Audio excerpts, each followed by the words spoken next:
You know that gut-wrenching moment when you check your brokerage account and see that can't-miss stock you bought is now worth less than your grandma's China collection? Yeah, we've all been there. Welcome to the brutal reality of stock investing, where 99% of retail traders lose money because nobody taught them the difference between actual value and complete garbage dressed up as an opportunity. Today, we're ripping off the Band-Aid and exposing the raw truth about stock valuations that Wall Street doesn't want you to know. And I promise you, by the end of this, you'll never look at a stock ticker the same way again. Let me hit you with some tough love right out the gate. A $5 stock isn't cheap, and a $500 stock isn't expensive. The share price is completely meaningless without context. It's like calling a $10 Rolex a steal without realizing it's a fake that'll stop working tomorrow. The entire retail investing world runs on this exact scam. They want you obsessing over share prices, while the real pros are looking at what actually matters: cold, hard business value. And here's the kicker. Most of those pros are just better at faking it than the TikTok gurus.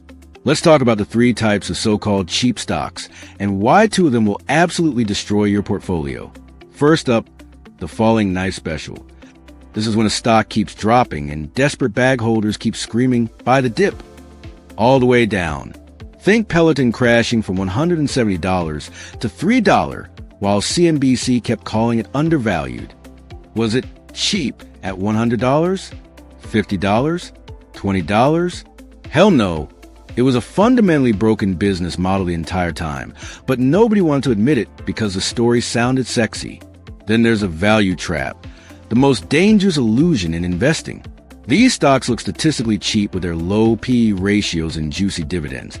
Until you realize the dividend gets slashed, earnings evaporate, and suddenly your safe investment is down 60%. Just ask anyone who bought AT&T for that safe 7% yield right before they cut it in half.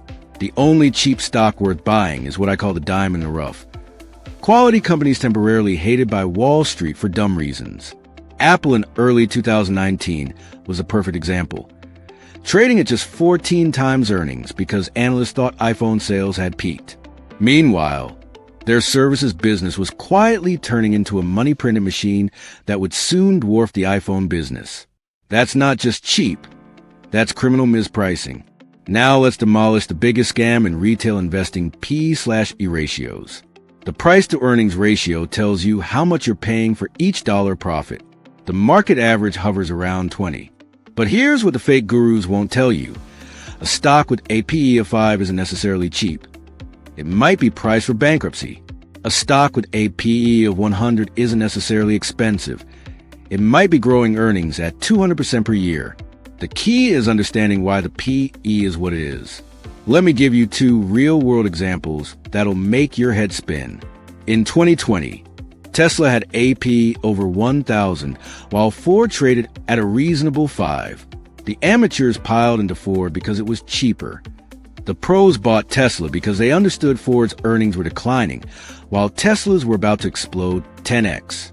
Fast forward today, Tesla's PE compressed to 60 as earnings caught up to valuation, while Ford, well, let's just say the cheap stock got even cheaper. This brings me to the most important lesson about stock valuations. Growth changes everything. A company growing earnings at 50% annually can justify a much higher PE than one growing at 2%. It's basic math. If earnings double every 2 years, today's expensive price becomes tomorrow's bargain. But here's where most beginners get slaughtered. They confuse hype with growth. Just because a company is in a hot sector, crypto, doesn't mean it is real growth. Real growth means increasing profit margins, rising return on capital, and sustainable competitive advantages. Not just, our Twitter followers increased 200% this quarter. Let me show you how this plays out in the real world with AMC. When it was trading at $60 during the meme stock frenzy, the DD, that's degenerate gambling disguised as due diligence, claimed it was cheap because it used to be $350. Here's what they missed. Theaters were dying, debt was piling up, and the entire thesis relied on morons holding forever. That's not cheap. That's a dumpster fire with a ticker symbol. Now let's talk about the psychological warfare Wall Street plays on retail investors. There are 3 dirty tricks they use to separate you from your money, and you've fallen for every single one of them. First, the anchoring scam. This stock was $100 last year. Now it's $10. So what? That $100 price was pure fantasy. The only price that matters is what the business is worth today. Second, the FOMO trap. Everyone's getting rich on this stock. Yeah, and everyone was getting rich on Beanie Babies in 1999 too. Third, the greater fool theory. It doesn't matter what it's worth. Someone will pay more later. This works. Until you realize you're the fool holding the bag. The brutal truth? The market doesn't care about your feelings, your hopes, or your conviction. It only cares about cold hard cash flows.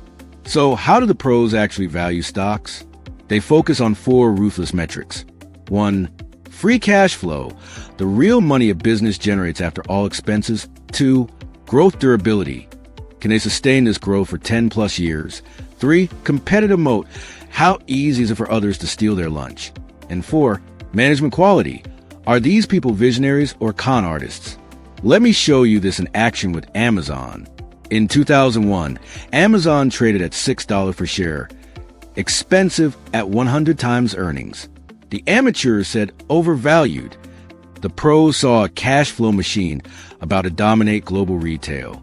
That expensive stock returned 35,000% over the next 2 decades. Now, let's look at the flip side with GameStop. In 2021, GameStop traded at $483. Cheap compared to the hype. But the fundamentals showed a dying brick-and-mortar retailer with declining sales. The cheap stock promptly crashed 90%. See the pattern? Here's your ultimate test for whether a stock is truly cheap. The Desert Island Test. Could you comfortably hold this stock for 10 years on a desert island with no price updates? If not, you're speculating, not investing. Most cheap stocks fail this test immediately. The few that pass, those are the ones that build generational wealth. So here's your homework. 1. Never buy a stock without checking free cash flow growth, return on invested capital, debt-to-equity ratio, and industry competitive dynamics.